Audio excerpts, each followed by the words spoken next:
लकड़ी का कंगा ले लें, हो लकड़ी का कंगा, जी और उसके ऊपर जो है अर रहमान, सूरत रहमान का जी पहला लफ्ज अर रहमान, ये पढ़ते हुए जी 40 बार सर पे ये कंगी फेरें,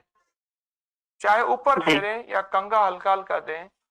अर रहमान पढ़ते हुए 40 दफा अर रहमान पढ़ें और ये कंघा आप सर पे फेरें, तो इंशाअल्लाह जी आपको ये बहुत फायदा होगा 40 बार। जी और जी वो कंघा जी मुस्तकिल अगर टूट जाए तो उसके दंदाने नीचे ना गिराएं,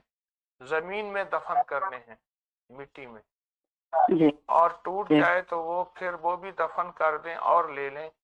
ये मैं सबको इजाजत दे रहा हूँ, इसके बहुत फायदे हैं। जिसके जिस्म में बीमारियां हों, तकलीफें हों, जिसके अंदर जिस्म में कोई रोग हो या जादू असरात बंदिशें हों,